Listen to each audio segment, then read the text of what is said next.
ॐ सन्नो मित्रः शं वरुणः सन्नो भवत्वर्यमा सन्न इन्द्रो बृहस्पतिः सन्नो विष्णुरुक्रमः नमो ब्रह्मणे नमस्ते वायो त्वमेव प्रत्यक्षं ब्रह्मासि त्वमेव प्रत्यक्षं ब्रह्म वदिष्यामि ऋतं वदिष्यामि सत्यं वदिष्यामि तन्मामवतु तद्वक्तारमवतु अवतु माम् अवतु वक्तारम्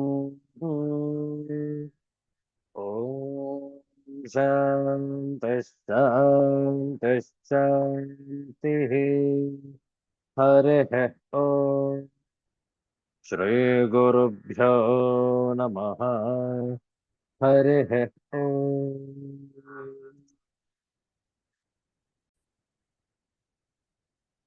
Universal prayer. O hidden light, vibrant in every atom. O hidden light, shining in every creature. O hidden love, embracing all in oneness. May each who feels himself as one with thee know he is also one with every other. Om Shanti Shanti Shanti. ಇಂದು ಭಾರ್ಗವ ವಾಸರ ಅತ್ಯಂತ ಪವಿತ್ರವಾದಂತಹ ಶ್ರೀ ವರಮಹಾಲಕ್ಷ್ಮಿ ವ್ರತದ ದಿನ ಶ್ರಾವಣ ಶುದ್ಧ ನವಮಿ. ಶ್ರೀ ವರಮಹಾಲಕ್ಷ್ಮಿ ವ್ರತದ ಪ್ರಯುಕ್ತ ಶ್ರೀ ಮಹಾಲಕ್ಷ್ಮಿ ಅಷ್ಟಕಂ ಸ್ತೋತ್ರಂ ಇದರ ಪಾರಾಯಣ ಶ್ರದ್ಧೆಯಿಂದ ಆಲಿಸುವಂತವರಾಗಿ ಶ್ರೀ ಮಹಾಲಕ್ಷ್ಮಿ ಅಷ್ಟಕಂ ಸ್ತೋತ್ರಂ. ನಮಸ್ತಸ್ತು ಮಹಾಮಾಯೇ ಶ್ರೀಪೀಠೆ ಸುರಪೂಜಿತೆ शङ्खचक्रगदाहस्ते महालक्ष्मी नमोऽस्तुते नमस्ते गरुडारूढे कोलासुरभयङ्करि सर्वपापहरे देवी महालक्ष्मी नमोऽस्तुते सर्वज्ञे सर्ववरदे सर्वदुष्टभयङ्करि सर्वदुःखहरे देवी महालक्ष्मी नमोऽस्तुते सिद्धिबुद्धिप्रदे देवी भुक्तिमुक्तिप्रदायिनी मन्त्रमूर्ते सदा देवी महालक्ष्मी नमोऽस्तुते आद्यन्तरहिते देवी आदिशक्ति महेश्वरी योगज्ञे योगसम्भूते महालक्ष्मी नमोऽस्तुते स्थूलसूक्ष्ममहारौद्रे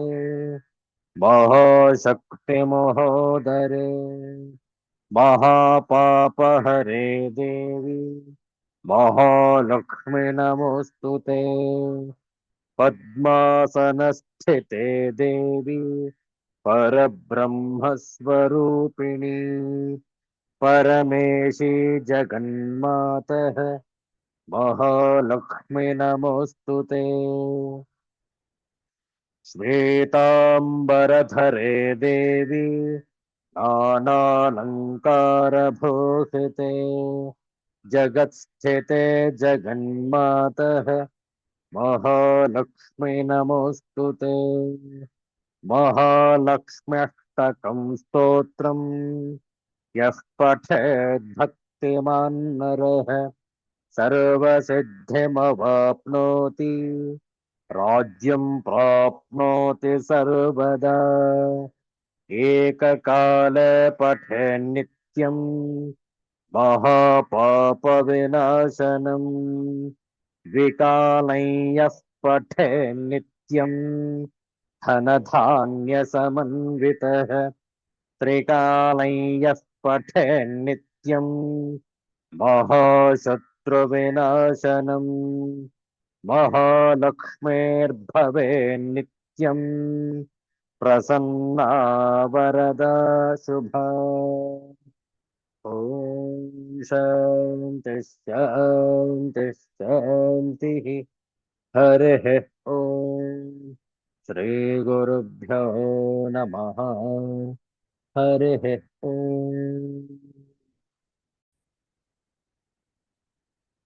2 ನಿಮಿಷಗಳ ಕಾಲ ಶ್ರೀ ಲಕ್ಷ್ಮೀ ನರಸಿಂಹಸ್ವಾಮಿಯನ್ನು ಕುರಿತು ನಾಮಜಪ ಹೇಳಿಕೊಟ್ಟ ನಂತರ ಪುನರಾವರ್ತನೆ.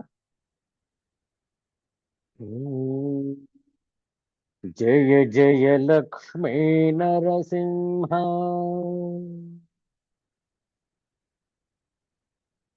ವಜ್ರಸ್ತಂಭಜ ನರಸಿಂಹ.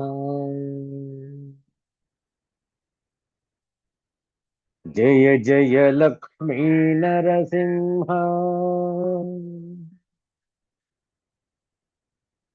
ವಜ್ರಸ್ತಂಭಜ ನರಸಿಂಹ. ಜಯ ಜಯ ಲಕ್ಷ್ಮೀ ನರಸಿಂಹ,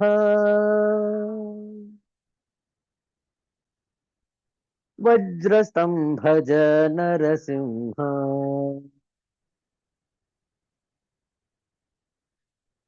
ಜಯ ಜಯ ಲಕ್ಷ್ಮೀ ನರಸಿಂಹ,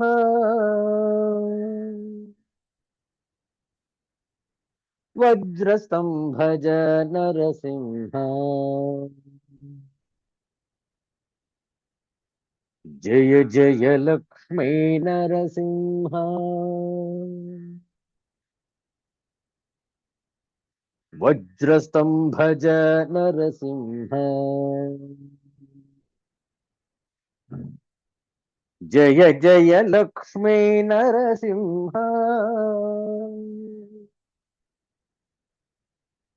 ವಜ್ರಸ್ತಂಭಜ ನರಸಿಂಹ. ವಜ್ರಸ್ತಂಭಜ ನರಸಿಂಹ. ವಜ್ರಸ್ತಂಭಜ ನರಸಿಂಹ.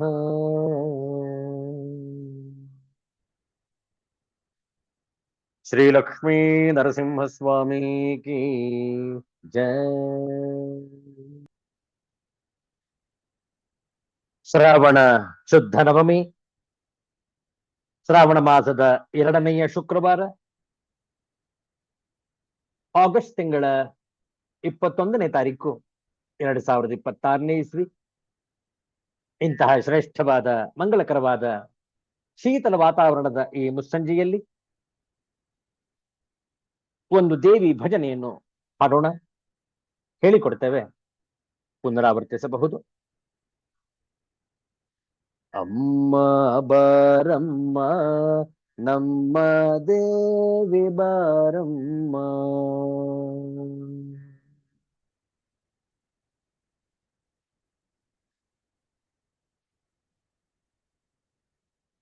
ಅಮ್ಮ ಬಾರಮ್ಮ ನಮ್ಮ ತಾಯಿ ಬಾರಮ್ಮ.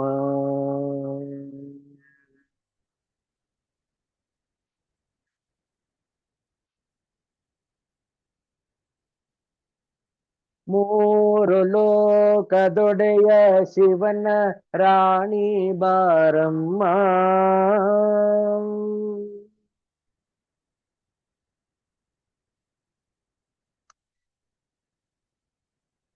ನಿನ್ನ ಗೆಜ್ಜೆಯನಾದ ಘಲು ಘಲು ಎನ್ನುತ್ತ ತಾಯಿ ಬಾರಮ್ಮ.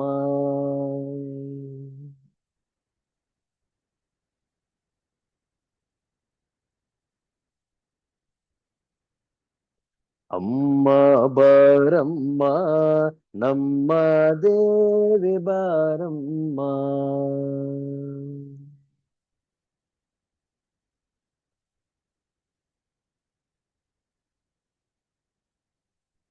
ಗಜಮುಖ ಜನನಿಯೇ ಧೀರ ಗಂಭೀರಳೆ ಗಾಯತ್ರಿ ದೇವಿಯೇ ಬಾರಮ್ಮ.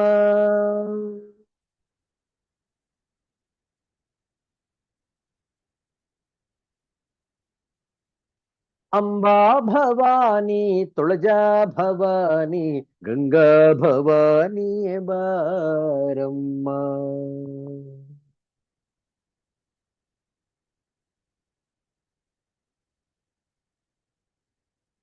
ಅಮ್ಮ ಬಾರಮ್ಮ ನಮ್ಮ ತಾಯಿ ಬಾರಮ್ಮ.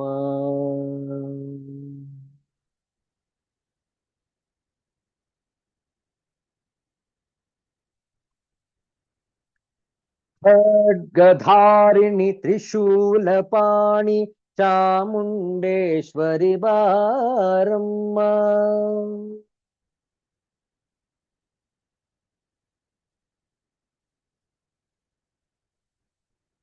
ರಾಜಾಧಿರಾಜರಿಂದ ಪೂಜಿಸಲ್ಪಡುವ ರಾಜರಾಜೇಶ್ವರಿ ಬಾರಮ್ಮ.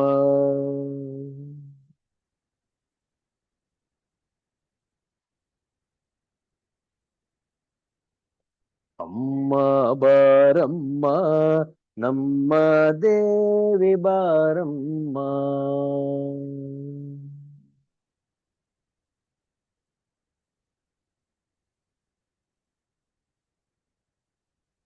ಶಂಕರ ಸ್ಥಾಪಿತ ಶ್ರೀಚಕ್ರ ಪೂಜಿತ ಶಾರದಾ ದೇವಿಯೇ ಬಾರಮ್ಮ.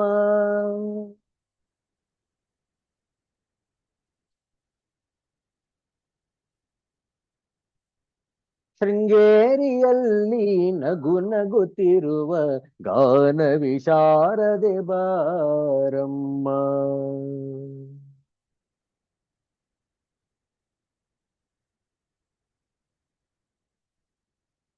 ಅಮ್ಮ ಬಾರಮ್ಮ ನಮ್ಮ ತಾಯಿ ಬಾರಮ್ಮ.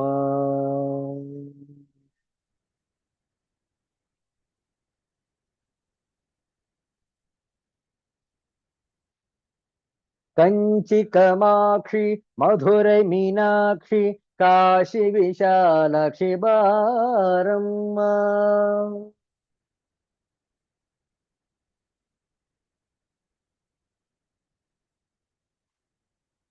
ಕಾಮಿತ ಫಲಗಳ ನೀಡುವಂಥ ಕರುಣಾನಿಧಿಯೇ ಬಾರಮ್ಮ.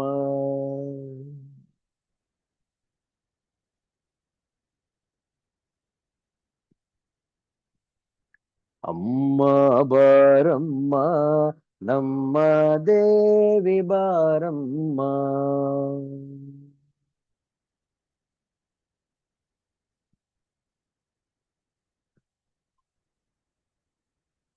ಜಪವನು ಅರಿಯೆ ತಪವನು ಅರಿಯೆ ಮೂಢನ ಕರುಣಿಸಿ ಬಾರಮ್ಮ.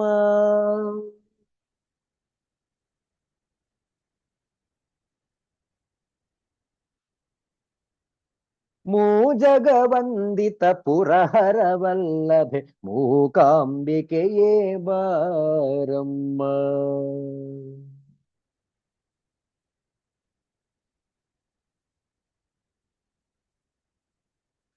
ಅಮ್ಮ ಬಾರಮ್ಮ ನಮ್ಮ ತಾಯಿ ಬಾರಮ್ಮ.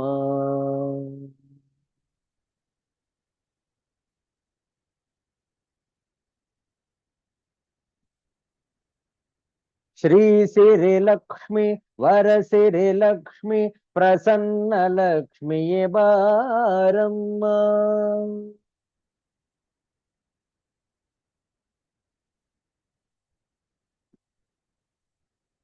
ಶ್ರಾವಣ ಮಾಸದೊಳ್ ಪೂಜಿಸಲ್ಪಡುವ ವರಮಹಾಲಕ್ಷ್ಮಿಯೇ ಬಾರಮ್ಮ.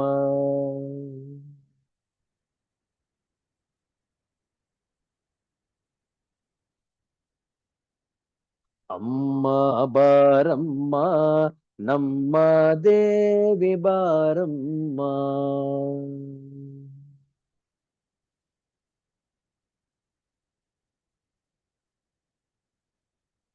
ನಮ್ಮ ತಾಯಿ ಬಾರಮ್ಮ, ನಮ್ಮ ದೇವಿ ಬಾರಮ್ಮ.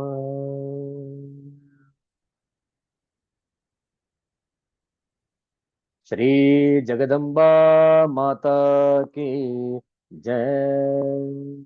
गो माता की जय। गायत्री माता की जय। गंगा माता की जय। भारत माता की जय। सिद्धांत अवधूत चिंतन श्री गुरुदेव दत्त। जय जय रघुवीर समर्थ श्री सद्गुरुनाथ महाराज की जय।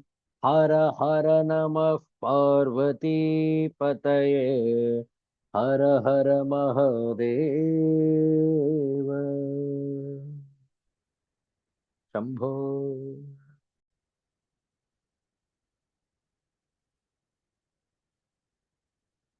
ಪರಮ ಪೂಜನೀಯರಾದಂತಹ ಪ್ರಾತಸ್ಮರಣೀಯರೂ ಆದ ಶಂಕರ ಭಗವತ್ಪಾದರ ವಿವೇಕ ಚೂಡಾಮಣಿಯ ವಿಚಾರವನ್ನು ಮುಂದುವರಿಸೋಣ. ಪ್ರಾರಂಭದಲ್ಲಿ ಕೆಲವು ಶ್ಲೋಕಗಳ ಪಾರಾಯಣ. ಮಂಗಳಾಚರಣ ಶ್ಲೋಕ. ಓಂ ಸರ್ವ ವೇದಾಂತ ಸಿದ್ಧಾಂತ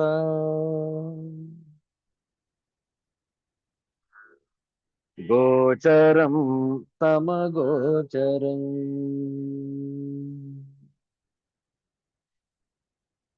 ಗೋವಿಂದಂ ಪರಮಾನಂದಂ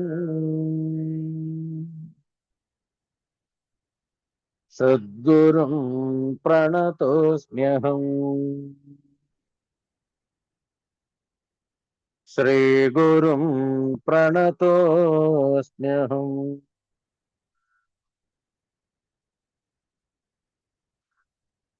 ತನ್ನಿವೃತ್ತ್ಯಾ ಮುನೇ ಸಮ್ಯಕ್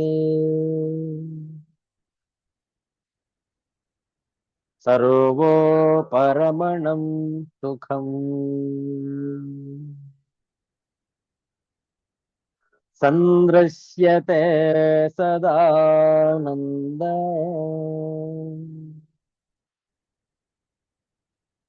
ರಸಾನುಭವ ವಿಪ್ಲವಃ.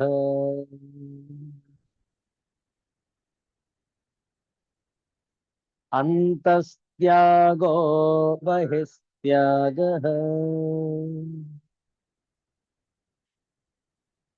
ವಿರಕ್ತಸ್ಯೈವ ಯುಜ್ಯತೆ. ತ್ಯಜತ್ಯಂತರ್ಬಹಿಃ ಸಂಗಂ.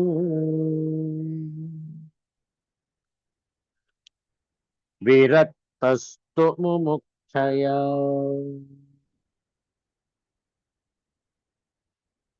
ಬಹಿಸ್ತು ವಿಷಯೈಃ ಸಂಗಂ. ತಥಾಂತರಹಮಾದಿಭಿಃ. ವಿರಕ್ತ ಏವ ಶಕ್ನೋತಿ ತ್ಯಕ್ತುಂ ಬ್ರಹ್ಮಣಿ ನಿಷ್ಠಿತಃ.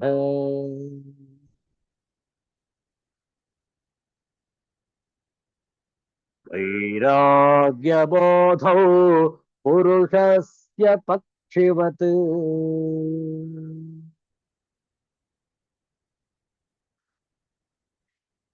ಪಕ್ಷೌ ವಿಜಾನೀಹಿ ವಿಚಕ್ಷಣತ್ವಂ.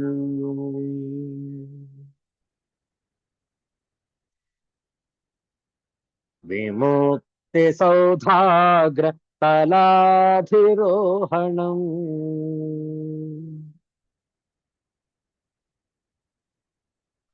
ತಾಭ್ಯಾಂ ವಿನಾ ನಾನ್ಯತರೇಣ ಸಿದ್ಧ್ಯತಿ.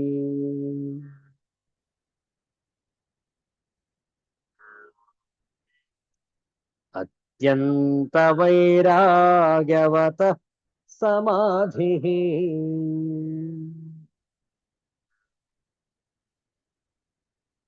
समाहितस्येव दृढप्रबोधः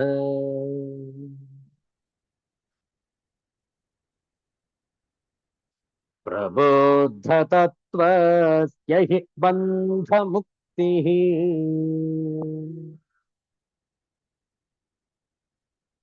मुक्तात्मनो नित्यसुखानुभूतिः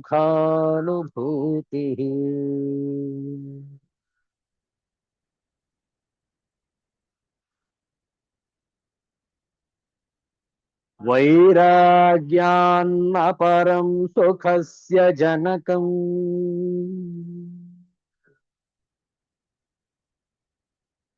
पश्यामि वश्यात्मनः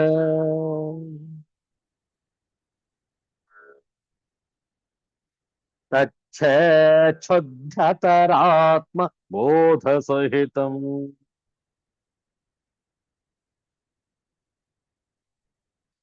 वाराज्य साम्राज्यधुक्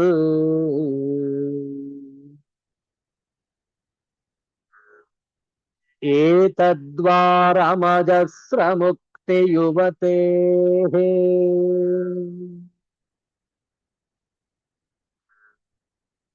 यस्मात् त्वमस्मात् परम्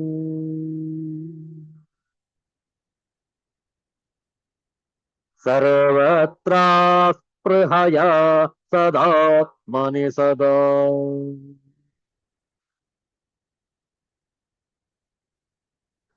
प्रज्ञां कुरु श्रेयसे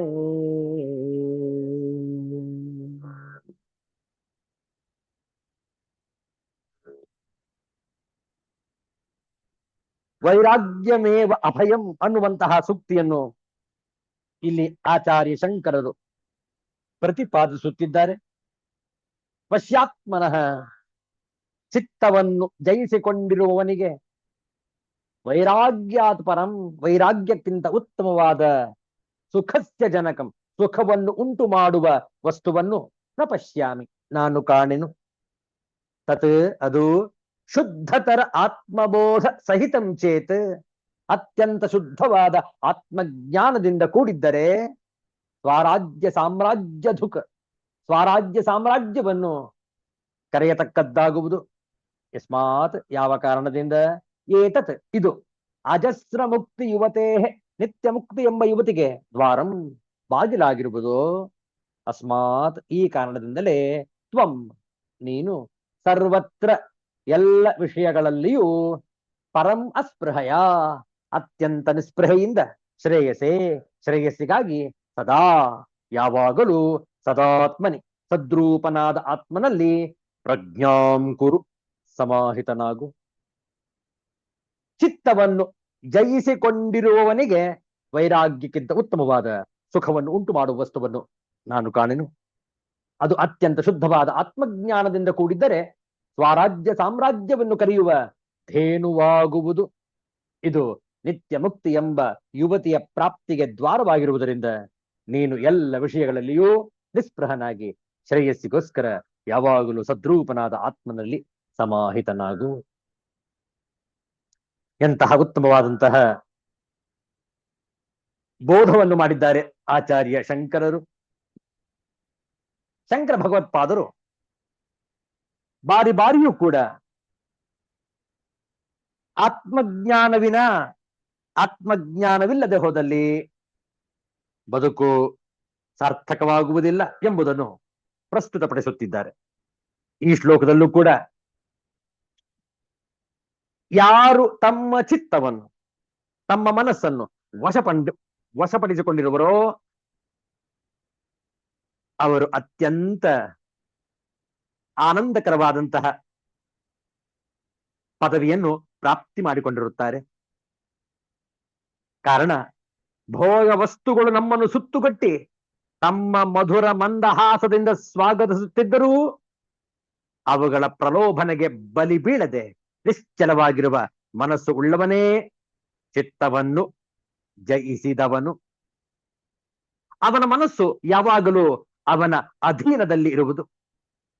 ಯಾರ ಮನಸ್ಸು ವೈರಾಗ್ಯದಿಂದ ಕೂಡಿ ಯಾವಾಗಲೂ ಸಮಾಧಾನ ಸ್ಥಿತಿಯಲ್ಲಿ ಇರುತ್ತದೆಯೋ ಅಂತಹವನ ಆನಂದ ಸ್ಥಿತಿಗೆ ಸಮನಾದ ಆನಂದವನ್ನು ಕೊಡುವ ಬೇರಾವ ಸಾಧನವನ್ನೂ ನಾನು ಕಾಣೆ ಎಂದು ಆಚಾರ್ಯ ಶ್ರೀ ಶಂಕರರು ಅಭಿಪ್ರಾಯ ಪಡುತ್ತಾರೆ.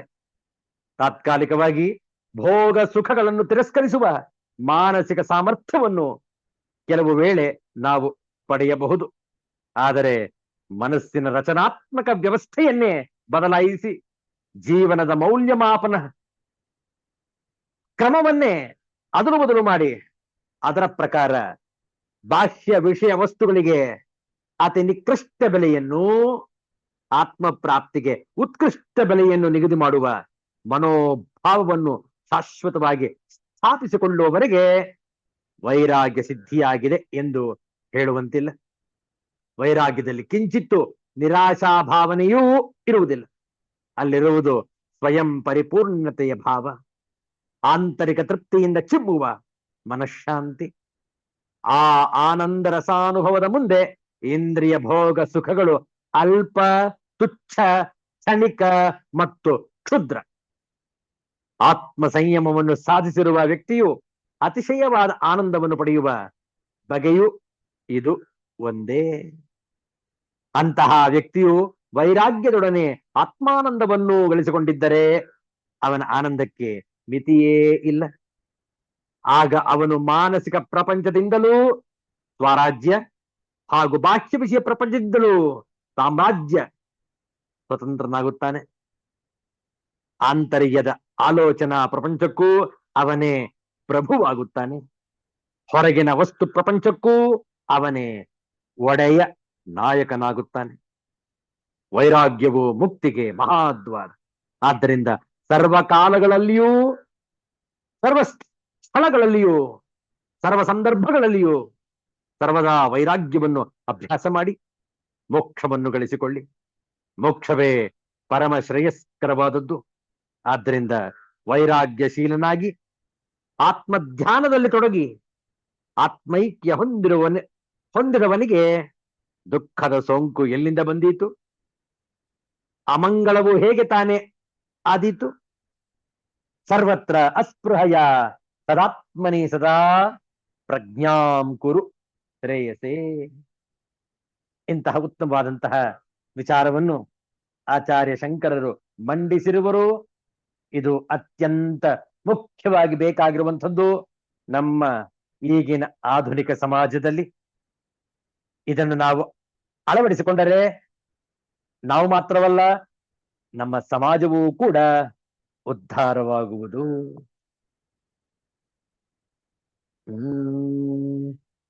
ನಂಬು ದೇವರ ನಂಬು ನಂಬೆನ್ನುವುದು ಲೋಕ, ಕಂಬನಿಯ ನಿಡುವ ಜನ ನಂಬಲೊಲ್ಲದರೆ. ಹಂಬಲನೆ ತೊರೆದಂಗೆ ನಂಬಿಕೆಯ ಹಂಗೇಕೆ, ತುಂಬು ವಿರತಿಯ ಮನದಿ ಮಂಕುತಿಮ್ಮ. ತುಂಬು ವಿರತಿಯ ಮನದಿ Mankutimma, Mankutimma, Mankutimma. The world insists that we believe in God. It almost forces us to do so. But there are so many people who are sad. Do they not believe in God? But if a person has given up his desires, then what has he got to gain by believing in God? Fill your mind with thoughts that help you kill your desires. Mankutimma. ನಂಬೆನ್ನುವುದು, ನಂಬು ಎನ್ನುವುದು, ಕಂಬನಿಯ ಇಡುವ. ನಂಬಲೊಲ್ಲದರೆ, ನಂಬಲು ಒಲ್ಲದರು,